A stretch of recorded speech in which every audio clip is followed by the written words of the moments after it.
we'll start with just the general question about young Vilna. Like, who the heck are these guys? Mm. Where'd they come from? You know, just to imagine no one has ever heard anything about them. I mean, just coming in cold as if you were Right. letting an audience of complete naive People. students, right? So, how we doing? Hang on 1 second. Okay, rolling. Okay. So, so we're an ignorant audience, right? What is this group?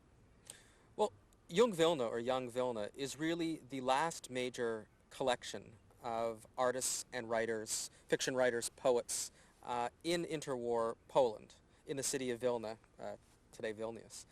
If you can imagine a history of British literature without Bloomsbury, if you can imagine a history of American literature in the 20th century without any notion of the Harlem Renaissance, you can understand the importance of Jung Vilna, because they formed this last key piece in really the history of Yiddish literature in Poland prior to its ultimate destruction, beginning in 1939. Jung Vilna, as a group, was really a constellation of writers rather than a group of writers who all adhered to a single ideology. They differed both in terms of their genre, in terms of their influences, in terms of their subjects. What united them, though, was both the pedigree of place. All of them were from Vilna or its sort of broader environment, and all of them had a commitment to Yiddish as their literary language and as their medium for cultural expression. You said that they were the last movement in Poland. Mm-hmm. Were they the last movement in the world? They weren't the last movement in the world, because there have been groups of poets, of Yiddish poets, who after the war reconstituted themselves around particular journals. But they were the last in the sense that they were the last when Yiddish was still an international literary language with an international, really, republic of letters. That is to say that avid readership who wanted, who thirsted for Yiddish, an avid publishing industry, a journalistic industry, a critical industry that actually comment on the sort of success or failure of these poetic endeavors, and really the last who tried to have an international reach, to not only be a local group, to not only be a national group, but who attempted to be an international group in terms of publishing their materials not only in Vilna, not only in Warsaw, but especially in America. Really, it was America that first gave the imprimatur to Jung Vilna. When people started publishing in journals such as In Sich in New York or in Zukunft, people took notice.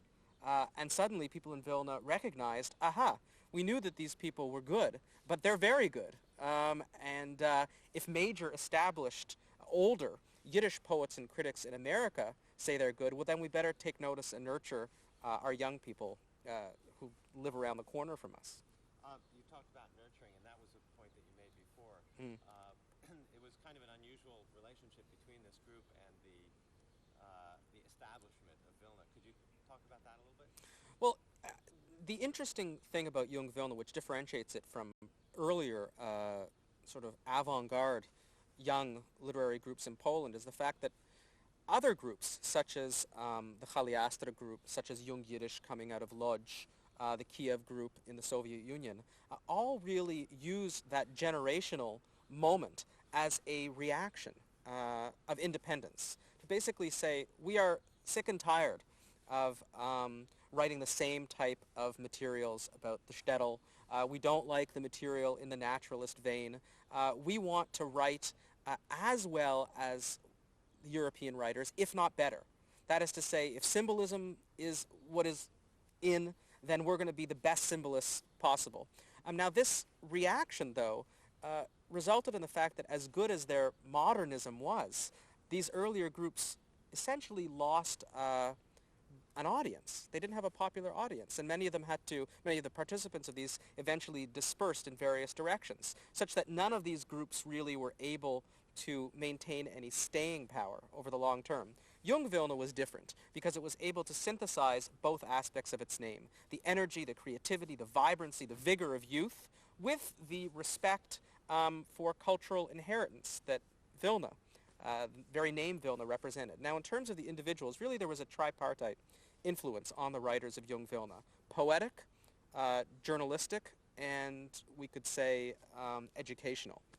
The major poetic influence, of course, was the poet Moshe Kulbak, who was possibly the most famous poet in Poland of the 1920s, and who actually taught at two of the Yiddish schools, the Yiddish Gymnasia and the Yiddish Teachers Seminary in Vilna. And Kulbak's poem about Vilna, really an ode and an elegy to the city, which ends with him saying, "I am the city, ich bin the Stadt," would suggested to the writers of Young Vilna that they could now read their own city as text. When Kulbak says about Vilna, "You are a city, you are an amulet deep in Lithuania," suddenly people realized, hey, if Kulbak can read the walls of the city and the old Jewish quarter as text, then we can use that material as well to express ourselves. So, and his poetic demeanor was highly influential on this group of poets. So you had the poets, the poetic influence. In terms of the journalistic influence, Young Vilna was put on the map by Zalman Razin, who was the editor of the Yiddishist daily newspaper, the Vilner Tug. It was him in 1929 who introduced the members of Young Vilna in a big spread on the Friday edition, and who made their name really locally and eventually internationally. Now, Young Vilna could have rejected that name. It was Razin, not the members of the group, who called them Young Vilna. But clearly they thought that this name carried some weight with it. And if someone with the status of Zalman Razin was going to essentially make an entry for them into the larger literary world, that was okay. The third major influence was, of course, Max Weinreich, who at the time was director of the YIVO. But Weinreich was a very interesting figure because on top of being an academic director of the national higher education institution of the Yiddish-speaking world, he was also the founder of a scouting movement by the name of Bean, which a number of these writers were part of. He very much believed that you couldn't be sitting in an ivory tower, that as much as he respected Yiddish scholarship, one also had to nurture Yiddish youth to be able to bring them on to this notion of what Yiddish culture had to offer. So those are the three influences that I see. And because of them, I think in our conversation before, you said because of those influences, they didn't reject the community. That is, they stayed connected to the traditions more than other groups had. Absolutely. Well, they stayed connected to the traditions of Vilna for a number of reasons. One, the three influences that I talked about just a second ago. Also, the fact that they weren't transients. All the members of Young Vilna, with the exception of Sutzkever, who had spent a good part of his childhood away in Siberia, but then returned, were locals. That is to say, they didn't come from the countryside, they didn't come from other cities, they weren't pulled to Vilna artificially because it was a literary center. Vilna was a center, they were all part of Vilna, they had grown up in the Yiddish school system, and then they became the Vilna Young Literary Group. So there wasn't this need to reject the local atmosphere, the local inheritance, as much as there might have been in earlier avant-garde movements. I also think that it was a momentary. There's a difference between those interwar. Let's let this noise pass. Yeah. Second? Oh, sorry. I guess we have silence over there. All right. We'll have to make it okay. Okay. Ready? Okay. The Young Vilna evenings really became community events. They would be held in a big auditorium, and the audience would be packed with anticipation. And you never knew what was going to happen at a Young Vilna evening because all of these writers were really quite eccentric, each in their own way. So you might have the evening start off by the soul of Young Vilna, its manager, and the publisher of its journals, Shmerke Kaczerginski, who would start off with a fiery, usually leftist-oriented speech or poem or reportage of some sort. That could be followed by almost the exact opposite, perhaps a symbolist poem about the Lithuanian countryside by Elchanan Vogler. That could be followed by a fable by Peretz Moransky, which could then be followed by Chaim Grade uttering prophetically filled verses or something about his childhood in the Musar yeshivas, which could then be followed by Shimshon Khan writing a prose story in the naturalist vein, then to be followed by the group's major satirist and parodist, Lazer Wolf, whom no one knew what he was going to show up and recite. Sometimes he recited things that would have people rolling in the aisles. Sometimes he would be introduced and expected to recite one poem and then would come and recite another. There's a story that at one of these evenings, Lazer Wolf showed up and recited a poem, I'm not sure in how many languages, 8 or 9 different languages, none of which he knew. But he just wanted to show that poetry didn't necessarily have to function according to languages that people understood, that it had a higher truth to it. And then you'd have Avram Sutzkever, the Ariel of the group, someone who wrote about the sun or the stars or Siberia, ending off the evening. So you can see that this evening would appeal to different groups in a sense. It had high and low. It had populist and elite tastes to it. And people really look forward to these evenings. Jung Vilna would have regular evenings in the early 30s and then also made a tradition of having a large event every time a member of the group published a new book. So you'd have an event in which people would come and discuss the work. Critics, members of Jung Vilna would recite poems dedicated to the artist or writer, and then the writer himself or herself would be able to comment. Good. Let's see. I want to move to some of the other questions that we discussed before. Since you're talking about the individual writers, you almost did like a thumbnail on each one. Right. Maybe we should just pick that up and do them as briefly as possible. If you just wanted to do a thumbnail sketch of each writer, just go down the list right now, but wait for the siren. Yep. All right. You rolling? Okay. Well, Lazer Wolf was the parodist and really the grotesque writer of the group. In June 1930, Wolf tried to break the world record in poetry writing by writing 1,001 poems in a month. This gives you an idea of his manic personality. Of course, Lazer Wolf wasn't his real name. His real name was later Lazer Meckler, which is almost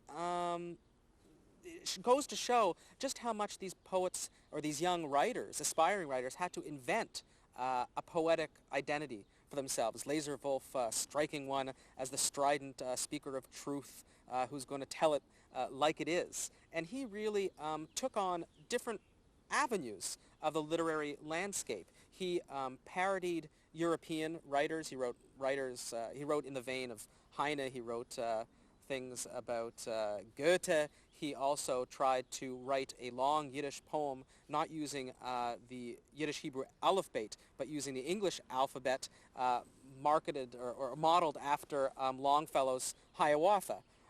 He also wrote parodies of the Vilna landscape. So if Kuhlbach wrote about Vilna in these elevated terms, Wolf would try to undercut him and show how the synagogue courtyard or the Schulhof that was really the center of Vilna was not everything it was cracked up to be. Time. Yeah. Rolling room tone.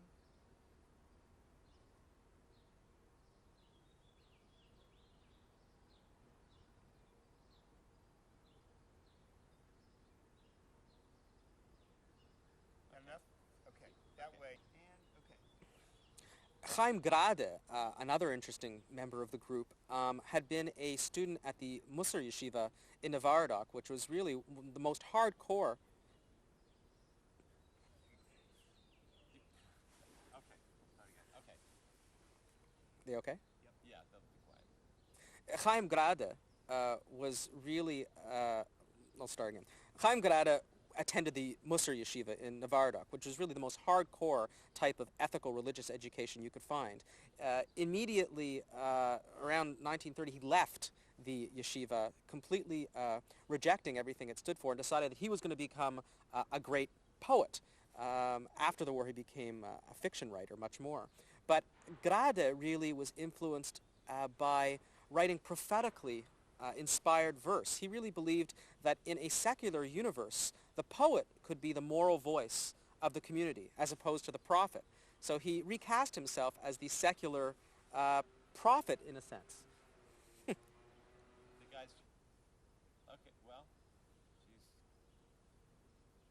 you Let's want? do it now and see if we get lucky.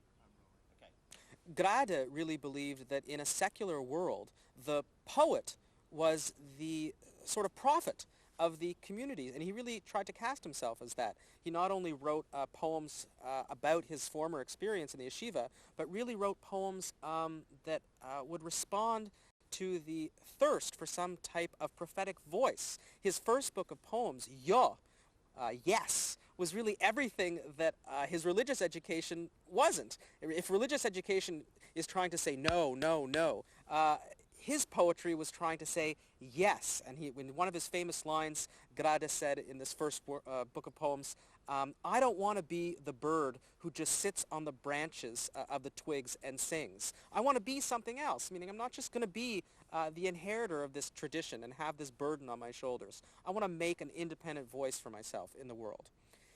Now, Avram Sutzkever was as different from Grade and as different from Wolf as could be.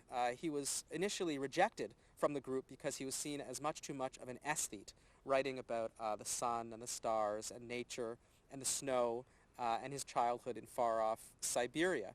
But Sutzkever really was able to make a place for himself in the group because he expanded the natural feel of the poetry of the group. If everyone else, except for Vogler really, was writing about the urban scene and urban social concerns, Sutzkever, even as late as 1940, was writing about the sun.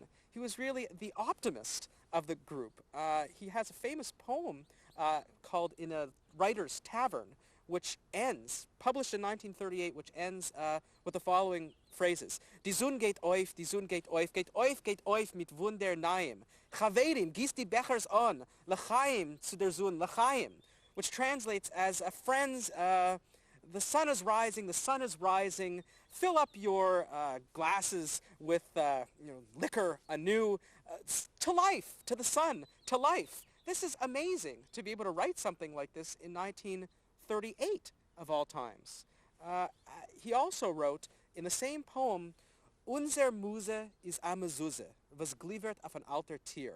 Our muse is a mezuzah, which sparkles on an old doorpost. In this very, very compressed, most compressed of lines, you really see the synthesis of the entire group, muse and mezuzah. Neither word is a Yiddish element, as though he wanted to say that Jung Vilna could serve Athens and Jerusalem simultaneously, both high art, muse, and Jerusalem, Jewish national concerns, mezuzah. Okay, let's see. Are we mixed up?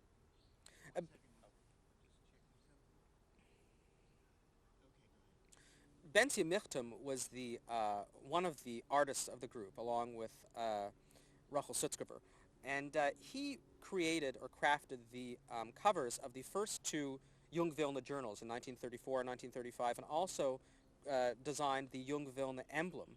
In his designs, we can see that there is this effort to blend old and new. So in the Jung Vilna Journal of 1934, you see buildings rising up in the background with a sun, and on the other side, the famous Arch of Vilna and the crooked alleys. In the second journal on the cover, you see a young man with his arm raised up high, but his feet are clearly firmly planted in the crooked roofs of the old Jewish community. And in the Jung Vilna emblem, again, you have the famous archway, the narrow alleyways, but with a young tree blooming out of these alleyways, as an attempt to show, yes, we are young, we have new ideas, we're not going to necessarily continue in the same way that other people did, but we're going to be responsible to the traditions that came before us, really to develop Vilna and to make it Jung again, to make it cool again, to make it vibrant again, to make it alive again.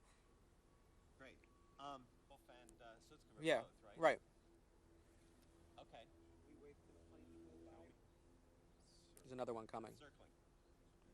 Yeah, there's an airport nearby that's going to land. So, Schnippischock and the Green Bridge. Okay. What people often forget about is that Jung Vilna, as artistically rich as they were absolutely economically impoverished. A lot of these people lived in the poorest sections of Vilna, including Lazer Wolf and Avram Sutzkever, who were neighbors across from the traditional Jewish quarter of Vilna. They lived across in a neighborhood known as Schnippeshik. So in order to gather with other group members, Lazer Wolf, if we consider his schedule, he would get up very early in the morning, write for a couple of hours, then have breakfast with his mother. He would then leave Schnippeshuk, cross the Grüne Brick, or the Green Bridge, over the Vilja River, walk down the broad avenues of Yiddische Gasse or Deutsche Gasse, and then enter the old Jewish quarter and make his way down to the area of the Schulhof, where the Strashun Library was located. This library is an amazing institution in the sense that it had one of the great collections in all of Eastern Europe of not only rabbinic literature, but also secular Yiddish and Hebrew literature. So Wolf could sit there writing his poetry alongside rabbinical students. So you had this blending of tradition and modernity all in one place. He would stay there for a number of hours, then walk exactly in the opposite direction, go back, go home for lunch. He would work as a gloves maker. He sewed the fingers on gloves, reportedly the only male in all of Vilna who did this. He helped his sisters at this job. Then he would go back in the late afternoon, work until the Strashun Library closed, come home, and then recite the poems that he had written that day to his cat. And apparently they were, the poems would be overflowing out of his drawer.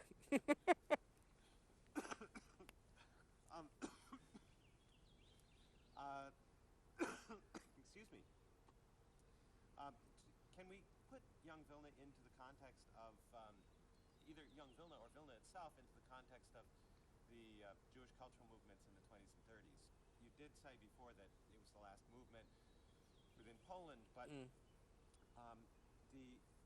think when we talked earlier, you talked about a crisis, sort of identity crisis within the Jewish world, and the concept of a Yiddish-centered movement.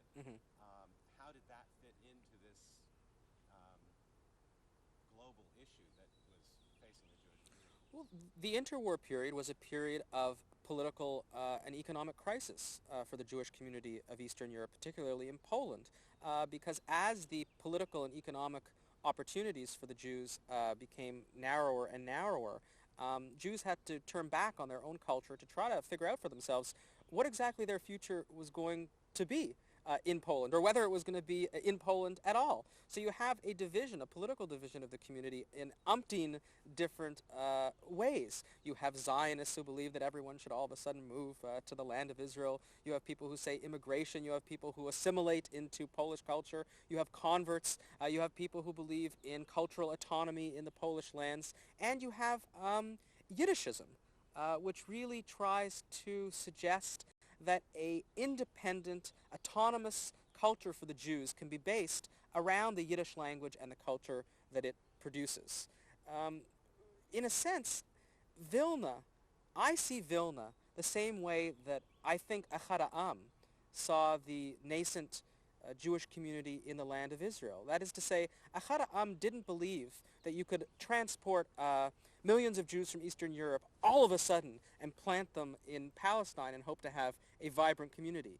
At the beginning, he thought that this had to be a little bit more gradual, and that the community in the land of Israel would be this center that would radiate outwards to all the Jewish communities in the diaspora in order to give them some type of cultural confidence. That's what Vilna saw itself as doing. It wasn't the largest Jewish community in the world, or even in Poland. It wasn't the richest. It wasn't the most economically vibrant.